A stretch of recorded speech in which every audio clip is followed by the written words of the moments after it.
Welcome to another episode of What is Hashimoto's with Dr. Martin Rutherford. To find out more on any of our topics, or for information on scheduling a consultation with Dr. Rutherford, please visit us at whatishashimotos.com. And now, here's Dr. Rutherford. So the topic today is Hashimoto's and leaky gut, which is kind of a wide, again, these are all wide topics that we're talking about, and that's why a lot of you are watching. So let me see if I can kind of intuit what might be meant by the person who has sent us that Hashimoto's leaky gut kind of a question. So they are related. There's a lot of things that cause leaky gut. Okay, just for the record, there's a lot of things that cause leaky gut. But interestingly enough, Hashimoto's, if you have Hashimoto's, that sets off a whole chain of events that causes leaky gut. And the reason is because Hashimoto's is hypothyroid most of the time. And when you have hypothyroid with an immune attack on it, you get a lot of the hypothyroid symptoms. You get the hair falling out, you get the dry shins, dry skin in general, maybe you get some pain, put on weight, you get tired and lethargic, and so on and so forth. Can't lose weight. So everything slows down. Now the thyroid has receptor sites in every single cell in your body. And what I'm about to say would probably go the same for somebody who just has a straight hypothyroid, which I don't hardly ever see. So the hypothyroid aspect of it is what the issue is. And what happens is when your thyroid slows down, and it has receptor sites in every cell of your body, it has receptor sites in your stomach, in your gallbladder, in your liver, in your pancreas, on the cells on the inside of your intestines that actually process the foods and absorb the nutrients, it's particularly in your small intestines where small intestinal bacterial growth takes place. So in essence, everything slows down, which is why one of the most common symptoms that I did not mention of Hashimoto's is constipation.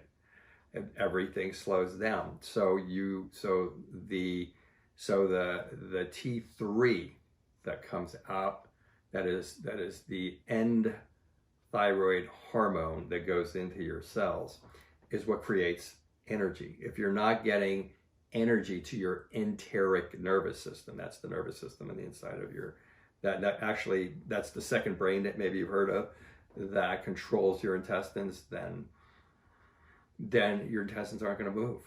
If you're not making enough energy in your stomach, you're not going to make enough hydrochloric acid in your stomach. You're not going to digest your protein properly.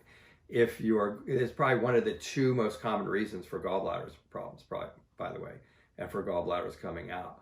And I'm talking now thyroid. Hashimoto's is kind of a bonus here, in a sense that Hashimoto's is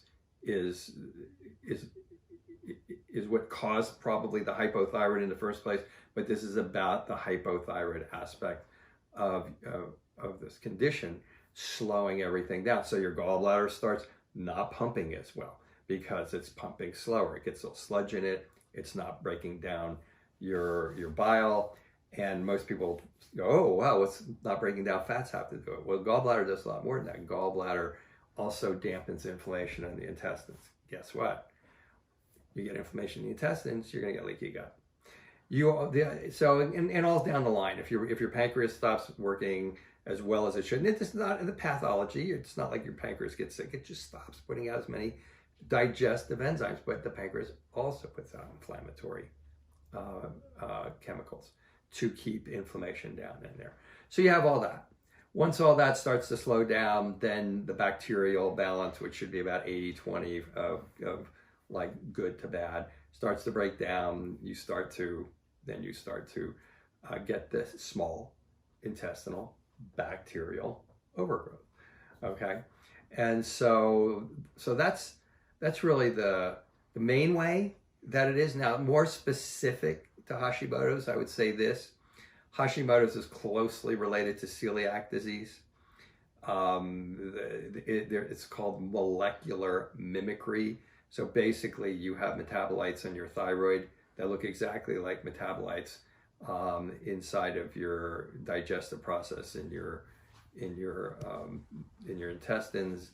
And what happens is you start to get a further breakdown in digestive problems with you having Hashimoto's, because Hashimoto's will actually has metabolites that look like gluten. Okay, so you have this gluten that won't break down in the first place. The gluten doesn't break down, so there's this little mechanism in your intestines that grabs that protein that hasn't broken down and goes, "Ooh, you know what? That protein is supposed to be more broke down. It shouldn't be here." What does it do? What it does is it presents it to your immune system, and your immune system says it shouldn't be here. It creates something called an antibody. And so because of the familiarity, because a gluten protein looks exactly to your immune system like your thyroid, go figure, okay, it sets up that whole situation. And now you're creating an inflammatory response on the inside of your intestines from that whole situation, from the perspective that you can't digest that protein, and the immune system is now flaring up. And the immune system that's flaring up is located on the inside of your intestines. So that's actually a direct way that you get leaky gut, because once the inside of your intestines becomes inflamed, you have celiac, you're going to have leaky gut. You have ulcerative colitis, you're going to have leaky gut. You have Crohn's disease, you're going to have leaky gut. But this is a particular direct link to Hashimoto's. The celiac Hashimoto's link has been well known, like, for quite some time, actually. So that's it. It just basically slows everything down. The hypothyroid point slows everything down. Everything slows down. You get inflammation on the inside of your stomach, intestines. Gallbladder doesn't work. Pancreas doesn't work. You get inflammation. Inflammation breaks down the inside of your intestines. Next thing you know, you got leaky gut. Or you have molecular mimicry between Hashimoto's and celiac. Look it up. There's plenty of data on it. So, okay. So that's the answer to, I think that's the answer to what I think that person was asking when they sent their note to us. All right, see you tomorrow. Thank you for joining us for another episode of What is Hashimoto's? To find out more on any of our topics, or for information on scheduling a consultation with Dr. Rutherford, please visit us at whatishashimotos.com.